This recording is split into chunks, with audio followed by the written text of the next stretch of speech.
नमस्कार। यो हो समाचारमा स्वागत छ। म शशि नेपाल। म अपेक्षा तिमिल सेना। सुरु गरौं अहिलेसम्मका प्रमुख समाचारबाट।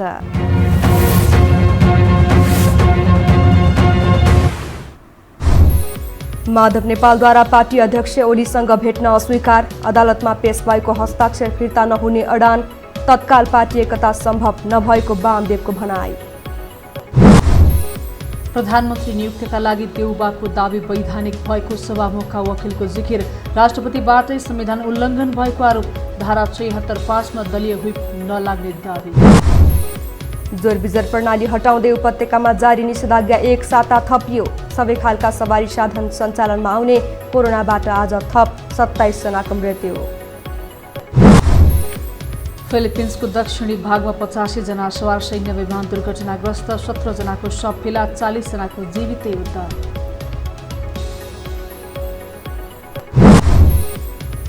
र 16औं संस्करणको युरोकप फुटबलको सेमी फाइनल समीकरण पुरा। इङ्ल्यान्ड, डेनमार्क, इटली र स्पेन अन्तिम 4 मा पुग्न सफल।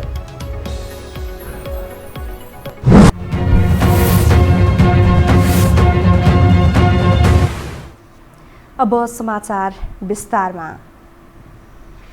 नेकपा एमालेका उपमहासचिव विष्णु पौडेलले वरिष्ठ नेता माधव कुमार नेपालले पार्टी अध्यक्ष केपी शर्मा ओलीसँग भेट्न अस्वीकार गरेको बताउनु भएको छ। नेता पौडेलसहित स्थायी कमिटी सदस्यद्वय सुभाष नेम्बाङ र शङ्कर पोखरेलले आज नेता नेपाललाई भेट्नु भएको थियो। भेटमा प्रधानमन्त्रीसँग भेटेर समस्या समाधान खोज्न आग्रह गर्दा नेपालले रुचि नदेखाएको नेता पौडेलले जानकारी दिनुभयो। दुई नेताबीच भेटघाट होस् भन्ने इच्छा व्यक्त गरेको र नेपालले रुचि नदेखाएको उहाँले बताउनुभयो। नेकपा एमालेका उपाध्यक्ष वामदेव गौतमले तत्काल पार्टी एकता सम्भव नभएको बताउनु भएको छ। गौतमले पार्टी अध्यक्ष केपी शर्मा ओली र वरिष्ठ नेता माधव कुमार नेपालको रिस शान्त नभएसम्म पार्टी एकता सम्भव नहुने बताउनु भएको हो। राष्ट्रिय सभाको बैठकपछि संघीय संसद भवन नयाँ बानेश्वरमा सञ्चारकर्मीसँग संक्षिप्त प्रतिक्रिया दिँदै उहाँले दुई शीर्ष नेता बीचको मनमुटावकै कारण दोस्रो तहका नेताको प्रयास पनि सार्थक नभएको बताउनुभयो। आफू भने पार्टी एकता गर्नुपर्छ भनेर अध्यक्ष ओलीतिर लागेको र त्यसका लागि दुवै नेताको रिस शिथिल पार्ने प्रयासमा जुटेको गौतमले बताउनुभयो। माधव झलनाथ एकातिर केपी एकातिर हुनुभयो। पार्टी एकता गराउनकै निम्ति भनेर म केपीतिर चाहिँ लागेको छु। मैले एकताको प्रस्ताव अस्ति केन्द्रीय कमिटीको बैठकमा राखेँ र हलले नै मलाई एकताको प्रयत्न मुख्य रूपमा वामदेवले गर्नुपर्छ भन्ने पास गरेको छ र यस्तो बेलामा म नआत्तिकन सबै साथीहरूले धैर्यता धारण गरेर प्रयत्न गर्नुहोस् भनेर मैले अघिल्लो भनेको छु। म त्यसको निम्ति प्रयत्नशील छु, लागिरहेको छु। यस्तो अवस्थामा एकता सम्भव छ त भन्ने सञ्चारकर्मीको जिज्ञासामा नेता गौतमले सम्भव भएको तर त्यो सर्वोच्चको आदेशपछि सम्भव हुने बताउनुभयो। सत्तारूढ नेकपा एमाले अहिले एकताकी विभाजन भन्ने सङ्गीन मोडमा छ। दुवै पक्ष आफ्ना अडानमा टस्को मस नहुँदा एकताकी विभाजन टुङ्गिएको छैन, तर पनि प्रयास जारी छ। आइतबार पनि नेताहरूले दौडधुप कायमै राखे पनि मिलन बिन्दु भेटिएन। एक रिपोर्ट। पार्टी एकताका लागि प्रयास पनि गर्ने र धम्की पनि दिन नछोड्ने प्रधानमन्त्री समेत रहेका एमाले अध्यक्ष केपी शर्मा ओलीले शनिबार वरिष्ठ नेता माधव कुमार नेपाल पक्षका निवर्तमान सांसदलाई हस्ताक्षर फिर्ता नलिए पार्टीबाट निष्कासन गर्ने चेतावनी दिए। प्रधानमन्त्री ओलीले सर्वोच्चमा विचाराधीन रहेको मुद्दाको फैसला हुँदासम्म नेकपा एमालेलाई ढाल्ने र प्रमुख प्रतिपक्षको नेतृत्वमा वैकल्पिक सरकार बनाउन जजसको हस्ताक्षर कायम रहन्छ, ती पार्टीका कार्यकर्ता नरहने दाबी समेत गरे। मुद्दाको फैसला हुँदासम्म नेकपा एमाले ढाल्ने, प्रमुख प्रतिपक्षको नेतृत्वमा वैकल्पिक सरकार बनाउनेमा हस्ताक्षर जजसको कायम रहन्छ, ती पार्टी कार्यकर्ता होइनन्, नेताहरू। मुद्दाको फैसला हुँदासम्म त्यसले त एउटा किता काट त गरिसक्यो नि, यसमा कुनै भ्रम पाल्नुहुन्छ र? अध्यक्ष ओलीको चेतावनी लगत्तै वरिष्ठ नेता नेपालले आफूपक्षीय निवर्तमान सांसदहरूसँग छलफल चलाएर यही अवस्थामा ओलीसँग मिल्न नसकिने ब्रिफिङ नै गरेका थिए। दोस्रो तहका नेताहरूले केही दिन यता दौडधुप बढाएर एकताको अधिकतम प्रयास गरे पनि अध्यक्ष ओली र वरिष्ठ नेता नेपाल आफ्नो अडानबाट पछि हट्नुको सट्टा थप एकल काँटे ढिपीमा अघि बढेका छन्।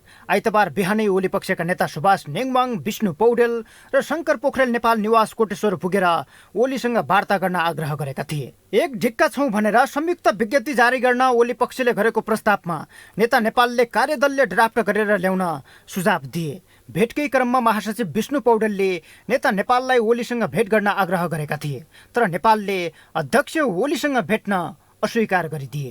तपाईँहरू एक आपसमा बस्नुहोस्, नेताहरू पनि हामीहरू पनि आपसमा विभिन्न साथीहरू छलफलमा छौँ, समाधान खोजेर अगाडि जाउँ र तपाईँ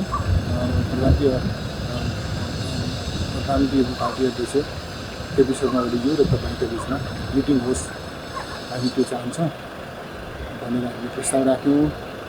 उहाँले खास गरिकन प्रधानमन्त्रीसँग भेट्नका लागि अरुचि प्रदर्शित गर्नुभयो, भेट्ने कुरामा खासै रुचि राख्नु भएन। ठिकै छ, छलफल गर्दै जाउँ भनेर हामी उठायौँ।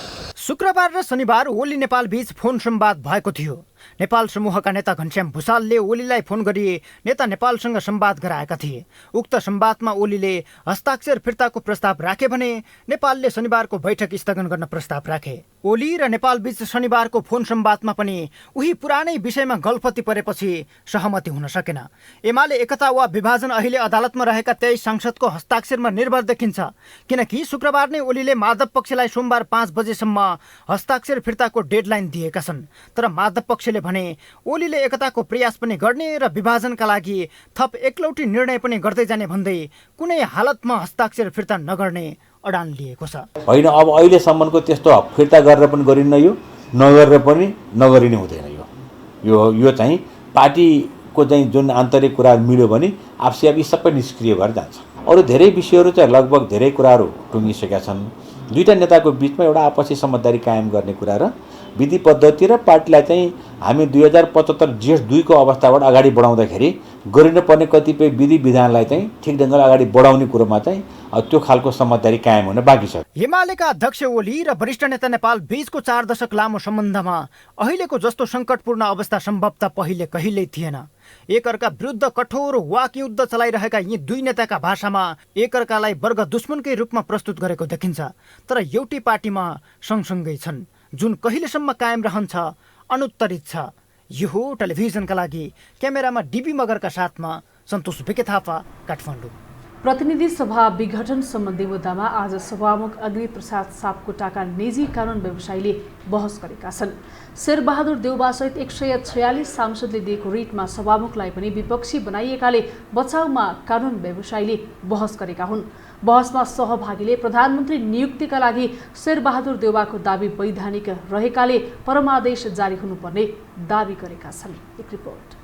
सभामुख अग्नि सापकोटा पनि प्रतिनिधि सभा पुनः स्थापनाको पक्षमा रहेकाले उनका कानुन व्यवसायीले रिट निवेदनमा माग गरे अनुसार नै प्रतिनिधि सभा पुनः स्थापनाको माग गरेका छन्। सभामुखको तर्फबाट बहस गर्दै अधिवक्ता मेघराज पोखरेलले संविधानको धारा 76(5) बमोजिम प्रधानमन्त्री नियुक्तिका लागि शेरबहादुर देउवाको दाबी वैधानिक रहेकाले उनलाई प्रधानमन्त्री नियुक्ति गर्ने परमादेश जारी हुनुपर्ने बताए। उनलाई प्रधान न्यायाधीश सोलेन्द्र शमशेर जबराले अदालतमा रिट दिएको आधारलाई नै प्रमाण मानेर फैसला गर्न मिल्छ भनी प्रश्न उठाए।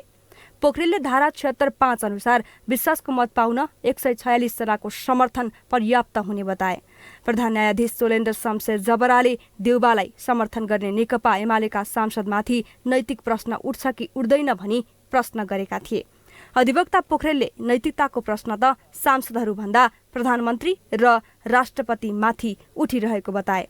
उनले सरकार गठन सम्बन्धी व्यवस्था गर्दा संविधानको धारा 76(2) मा 2 वा 2 भन्दा बढी दलको समर्थनमा सरकार गठनको व्यवस्था हुँदाहुँदै धारा 76(5) को व्यवस्था किन राखियो भन्ने विषयमा अदालतले राम्रोसँग व्याख्या गर्नुपर्ने बताए। उनले संसद जोगाउन प्रतिनिधि सभाका सदस्यहरूको प्रयासमा सरकार गठनका लागि उक्त धारा राखिएको जिकिर गरे। पोखरेलले नेपालको संविधानले प्रतिनिधि सभाको कार्यकाल 5 वर्ष कायम गरेको भन्दै बीचमा विघटन हुन नसक्ने जिकिर गरे। वरिष्ठ अधिवक्ता उपेन्द्र केशरी न्यौपानेले नेपालको संविधानको धारा 76(3) को प्रधानमन्त्रीले या त प्रतिनिधि सभामा विश्वासको मत लिने या मार्ग प्रशस्त गर्न राजीनामा दिनुपर्ने बताए। तर मार्ग प्रशस्त गरे भन्दै गैर संवैधानिक दाबीबाट मार्ग अवरुद्ध गर्न नमिल्ने उनले जिकिर गरे। प्रधान न्यायाधीश जबराले गत पुस 5 गतेको संसद विघटन सम्बन्धी मुद्दाको फैसला गर्दा सरकार गठनको सम्भावना हुँदासम्म प्रतिनिधि सभा विघटन नहुने व्याख्या भएको भन्दै अहिले सरकार गठन हुन सक्ने सम्भावना छ कि छैन भनी प्रश्न गरे। उनले नेकपा एमालेका सांसदले साथ नदिई सरकार बन्न सक्ने अवस्था छ कि छैन भनी प्रश्न गरे। जवाफमा न्यौपानेले धारा 76(5) अनुसार प्रधानमन्त्रीमा शेरबहादुर देउवाले गरेको दाबी वैधानिक भएको बताए।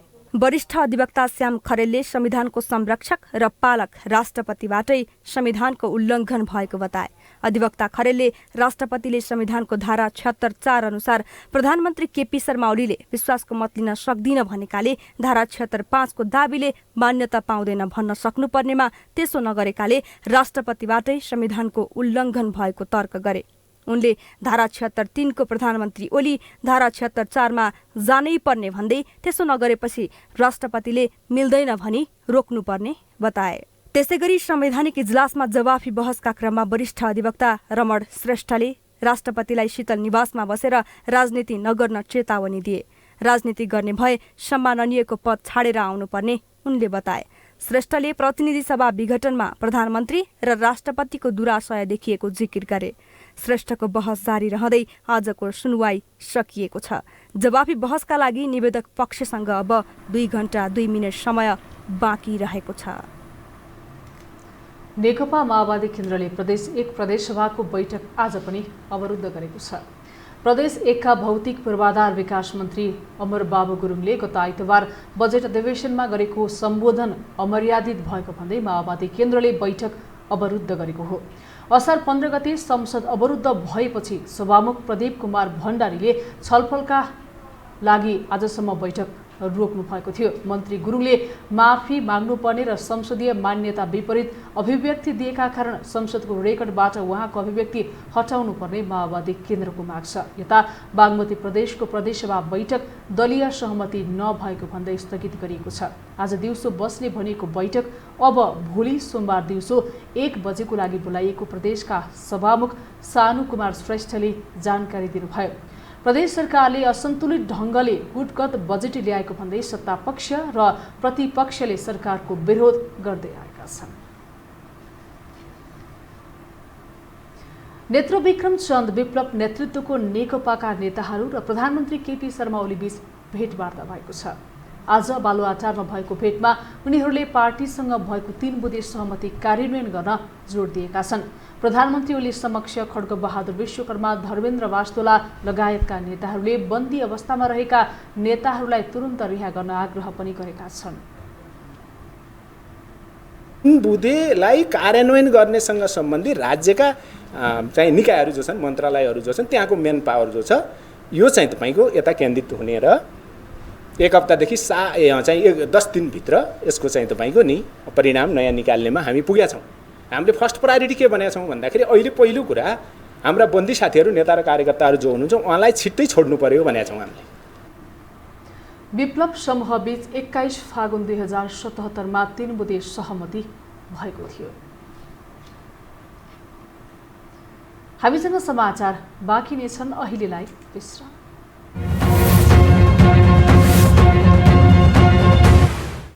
विश्रामपछि स्वागत छ। अब बाँकी समाचार।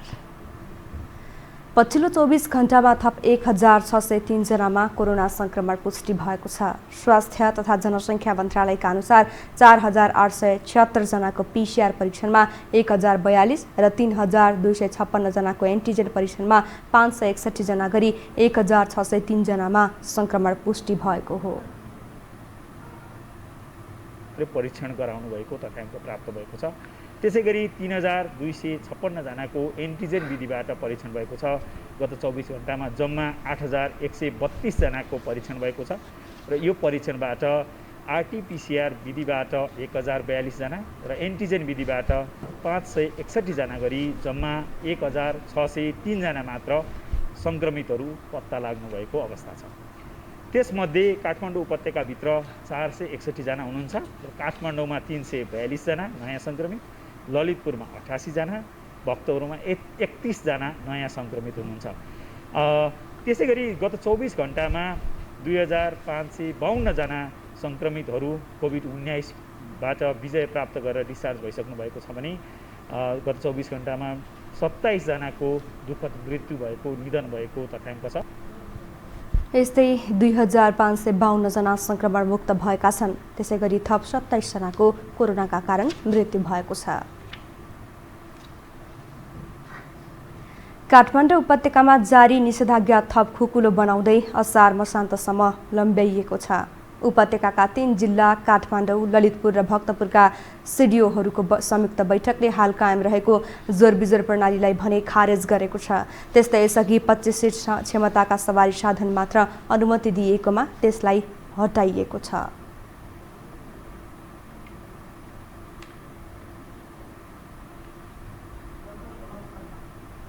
अब माइक्रो टेम्पो समेत चल्न पाउनेछन्। काठमाडौँका प्रमुख जिल्ला अधिकारी कालीप्रसाद पराजुलीले जारी गरेको आदेशमा मापदण्ड पालना गरेर साना तथा ठूला सबै सार्वजनिक सवारी सञ्चालनको अनुमति दिइएको उल्लेख छ।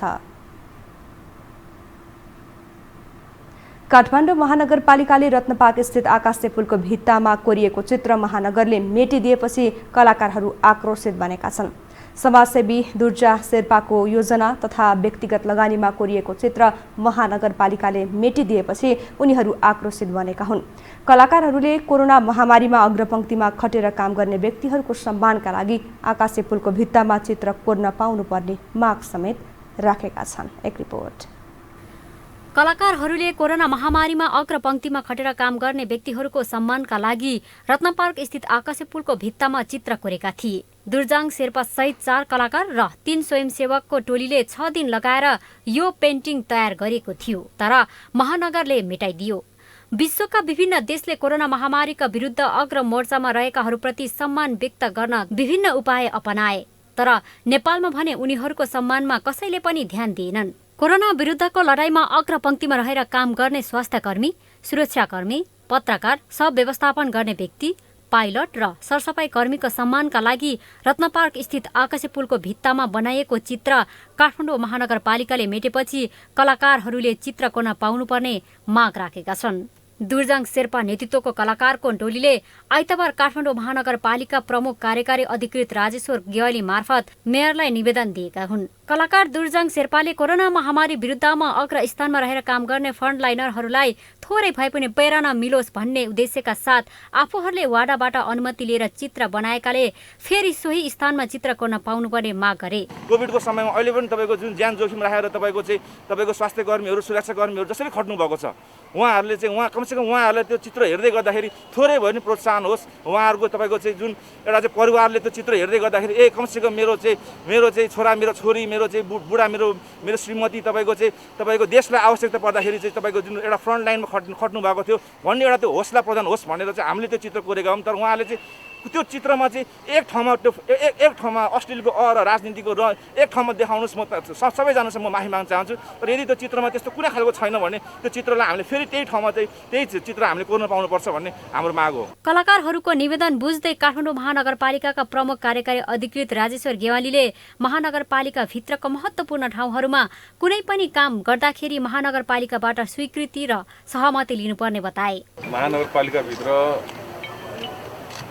महानगरपालिकाको महत्त्वपूर्ण ठाउँहरूमा कुनै पनि कामहरू गर्दाखेरि महानगरपालिका केन्द्रबाट त्यसको स्वीकृति र सहमति आवश्यक पर्दछ। यो चित्र अत्यन्त सुन्दर चित्र थियो। चित्रको बारेमा हामी कसैले पनि केही भन्दैन, यो राम्रो थियो। र म अफिस आउने क्रममा बनाउने क्रममा चाहिँ म आफैले गाडी रोकेर के हो, कसको अनुमतिले बनाएको भनेपछि उहाँहरूले वडाको भन्नुभयो, केन्द्रको पनि चाहिन्छ है, यो चाहिँ अलिकति कोअर्डिनेट गर्नुहोस् भनेर मैले भनेर हिँडेको थिएँ। यो चिज के हो भने वडा कार्यालयले सहमति दिनु अगाडि केन्द्रसँग सोधेको भए यो समस्या आउँथेन।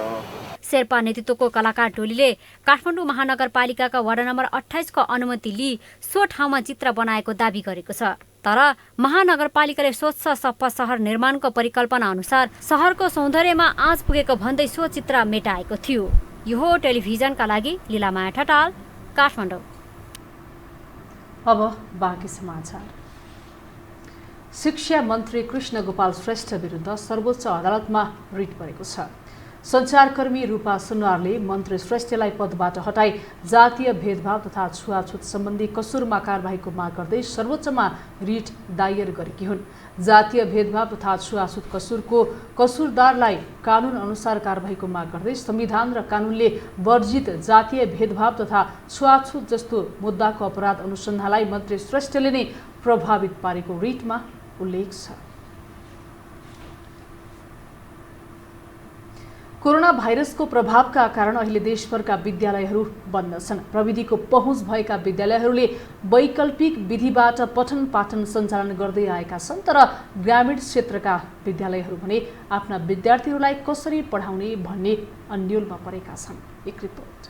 कोरोना संक्रमणको जोखिमलाई मध्यनजर गर्दै सरकारले विद्यालय बन्दको घोषणा गरेपछि शिक्षक शिक्षिकाहरू घरमा बसेका विद्यार्थीहरूको सिकाइलाई निरन्तरता दिने अभियानमा जुटेका छन्। सर्लाहीको बरहथुवा नगरपालिकाले वैकल्पिक शिक्षाप्रति कार्ययोजना बनाएर नगरपालिका क्षेत्रभरिका सबै विद्यालयमा वैकल्पिक शिक्षा योजना लागू गरेको छ। विद्यार्थीहरू इन्टरनेटको पहुँचमा नभएपछि फोन मार्फत नै पढाइ सञ्चालन गर्ने योजना नगरपालिकाले ल्याएको हो। कोरोनाको महामारी तथा लकडाउनका कारण बरहथुवा नगरपालिका सीतापुर स्थित महेन्द्र रतन जगन्नाथ लक्ष्मीनिया माध्यमिक विद्यालय अहिले सुनसान छ। यस्तो अवस्थामा पनि नगरपालिकाले विद्यार्थीहरूलाई पढाइ र सिकाइलाई निरन्तरता दिने प्रयास गरे पनि विद्यार्थीहरूलाई प्रविधि मार्फत पढाइ गर्न गराउन अहिले हम्बे परिरहेको छ। उक्त विद्यालयमा अध्ययनरत विद्यार्थीहरू वैकल्पिक माध्यमबाट शिक्षण सिकाइ गर्दा धेरै नै समस्या हुने गरेको गुनासो गर्छन्। उनीहरूलाई खुला स्थान तथा कक्षा कोठामा बसेर पढ्नुको साटो अहिले घरभित्र थुनिएर अध्ययन गर्नुपर्ने बाध्यता आएको छ। विद्यार्थीहरू नजाने र नबुझेका कुराहरू सम्बन्धित विषयका शिक्षकलाई फोन गरेर सिक्ने गरेका छन्। वैकल्पिक सिकाइको लागि मोबाइल, ल्यापटप, कम्प्युटर र इन्टरनेटको आवश्यकता पर्ने भएको, तर ग्रामीण भेगका सामुदायिक विद्यालयमा सबैभन्दा बढी विपन्न वर्गका बालबालिकाहरू अध्ययन गर्ने भएकाले त्यस्ता सामग्रीहरू खरिद गरेर प्रयोग गर्न नसकेकाले वैकल्पिक माध्यमबाट गरिने शिक्षण सिकाइ प्रभावकारी नभएको जानकारहरू बताउँछन्। हामीले नआएको कुराहरू हामीले घरमै टिचरसँग फोन मार्फत सिक्छौँ। महामारीको कारणले गर्दा हाम्रो पढाइमा धेरै कठिनाइ भइरहेको छन्। विद्यालयहरू पुरै बन्द छ। यस बन्दको क्रममा हामी घरमै बसेर होम ट्युसन जस्ता गरेका छौँ। विद्यार्थीको पढाइमा क्षति नपुगोस् भनेर नगरपालिकाले लागू गरेको योजनाले गर्दा थोरै भए पनि विद्यार्थीहरूले राहत महसुस गरिरहेका छन्। सो योजना अनुरूप नगरपालिकाले टोलटोलमा अभिभावकहरूको समूह बनाएको छ। विद्यार्थीको पठन पाठनको लागि हामी गाउँमा टोलटोलमा अभिभावक भेला गराई विद्यार्थीको पढाइ के कसरी अगाडि बढ्छ, कुन हिसाबले विद्यार्थी पढ्न सक्छ। विद्यार्थी र अभिभावक सम्मिलित समूहलाई विषयगत शिक्षकले वैकल्पिक प्रविधिको प्रयोगद्वारा सहयोग गर्दै आएको विद्यालयले जनाएको छ। विद्यार्थीले पनि नजानेका कुराहरू सम्बन्धित विषयका शिक्षकलाई फोन गरेर सिक्ने गरेका छन्। विद्यार्थीहरू विषयगत शिक्षकलाई फोन गरेर टेलिफोन तथा मोबाइल फोनबाट सोधपुछ गरी समस्याको हल निकाल्ने गरेकाले अभिभावकहरूलाई समेत वैकल्पिक विधिले गरिने सिकाइले प्रेरित गरिरहेको छ। पछिल्लो 1 महिनादेखि निषेधाज्ञा थपे अवस्थामा पछिल्लो अब युनिसेफद्वारा अब विद्यालय व्यवस्थापन समितिको केन्द्रीय अध्यक्ष सहित बसेर हामी मेयर साहब पनि हुनुहुन्थ्यो, त्यसमा बसेर मावि र आधारभूत विद्यालयहरूको प्रहरसँग छलफल गर्दा अब विद्यालयहरूमा अभिभावक समूह गठन गर्ने भएर हामीले त्यति बेला सुरुमै चलाएको थियो।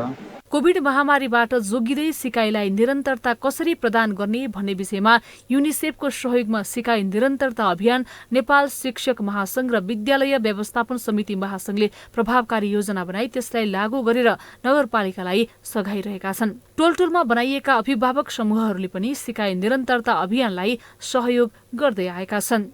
कोभिड-19 महामारीका कारण विद्यालयहरूको पठन पाठनमा परेको असर र अहिलेको परिस्थितिमा उत्पन्न भएका समस्याहरूलाई ध्यानमा राखेर बरहथवा नगरपालिकाले वैकल्पिक प्रविधि मार्फत पढाइलाई निरन्तरता दिन बनाएको योजनाले बालबालिकाको सिकाइले निरन्तरता पाएको छ। गत वर्षको लकडाउनमा समेत नगरपालिकाले विद्यार्थीको पढाइमा बाधा नपुगोस् भन्दै रेडियो कार्यक्रमहरू सञ्चालन गरेका थिए। मनोज यादव, सर्लाही।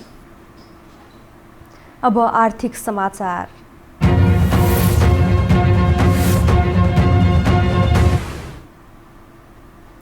सरकारले मनसुनजन्य विपदका कारण घरबार गुमाएकाहरूको अस्थायी बसोबासका लागि प्रति परिवार 50,000 दरले उपलब्ध गराउने गरी प्रक्रिया अघि बढाएको छ।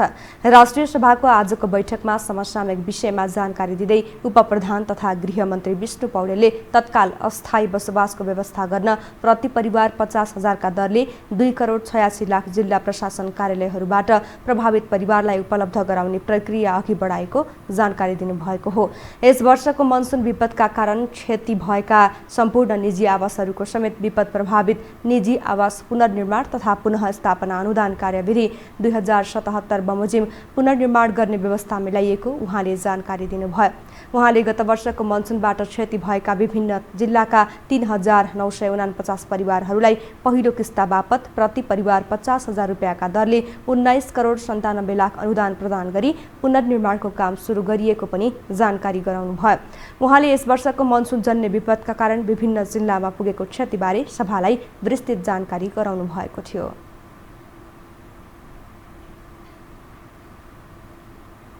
हामीसँग अन्तर्राष्ट्रिय र खेल समाचार बाँकी नै छन्। अहिलेलाई विश्राम।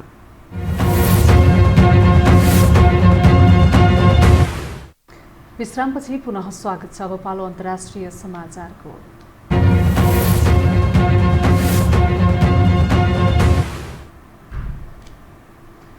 फिलिपिन्सको दक्षिणी भागमा एक सैन्य विमान दुर्घटनाग्रस्त भएको छ। 85 जना सवार विमान दुर्घटनाग्रस्त भएको हो। वायु सेवा प्रमुखका अनुसार C-130 विमानको जलिरहेको अवशेषबाट 40 जनाको उद्धार गरिएको छ भने विमानमा सवार 17 जनाको शव फेला परेको छ। सुलु प्रान्तको जोलो टापुमा अवतरण गर्न खोज्दा विमान दुर्घटनाग्रस्त भएको जनरल सिरिलितो सोबेजानाले जानकारी दिएका छन्। अब खेलकुद समाचार।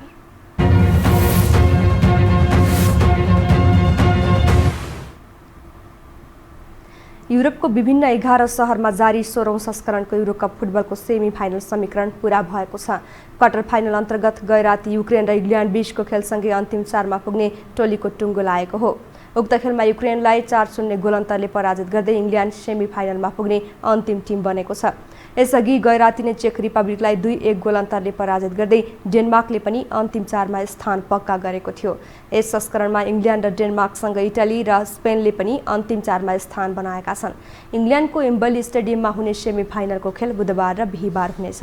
पहिलो सेमी फाइनलमा इटाली र स्पेन भिड्नेछन् भने दोस्रो सेमी फाइनलमा डेनमार्क र इङ्ल्यान्ड बीच प्रतिस्पर्धा हुनेछ।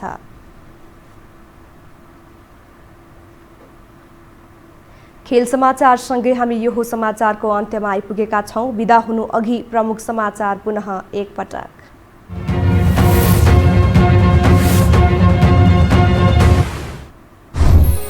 माधव नेपालद्वारा पार्टी अध्यक्ष ओलीसँग भेट्न अस्वीकार। अदालतमा पेश भएको हस्ताक्षर फिर्ता नहुने अडान। तत्काल पार्टी एकता सम्भव नभएको वामदेवको भनाई। प्रधानमन्त्री नियुक्तिका लागि देउबाको दावी वैधानिक भएको सभामुखका वकिलको जिकिर। राष्ट्रपतिबाटै संविधान उल्लङ्घन भएको आरोप। धारा 76(5) दलीय व्हिप नलाग्ने दावी। जोरबिजर प्रणाली हटाउँदै उपत्यकामा जारी निषेधाज्ञा 1 साता थपियो। सबै खालका सवारी साधन सञ्चालनमा आउने। कोरोनाबाट आज थप 27 जनाको मृत्यु। फिलिपिन्सको दक्षिणी भागमा 85 जना सवार सैन्य विमान दुर्घटनाग्रस्त। 17 जनाको शव फेला, 40 जनाको जीवितै उद्धार।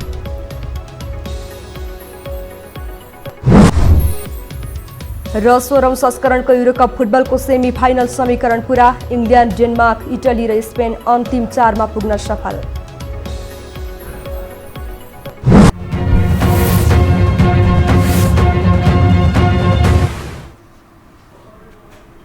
हवस् त यो समाचार सकियो। समाचार बुलेटिनका साथै यो टेलिभिजनका सम्पूर्ण कार्यक्रम yoho-television.com, yoho-खबर.com, युट्युब र फेसबुकमा पनि पढ्न र हेर्न सक्नुहुनेछ।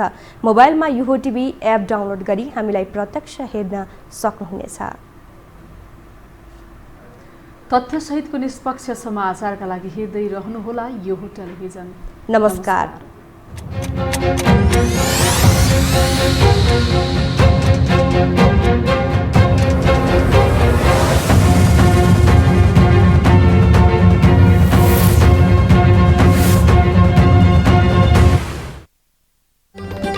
यो हो समाचारको साथमा। Apply now for Seneca College, Toronto, Canada. Heritage carpet आरामदायी अनि बेग्लै अनुभवका लागि। Bravo Bank, a reason for your success. Assured Insurance, हरेक कदमको सहयात्री। Have any sort of health issues? Do visit Norvik International Hospital, Thapatali. Shri Laligurans बहुउद्देश्य सहकारी संस्था लिमिटेड, मुख्य कार्यालय Pulchowk Lalitpur. Mangal Decor, Gurjumarg 4 Khal Tilli Bazar, Kathmandu.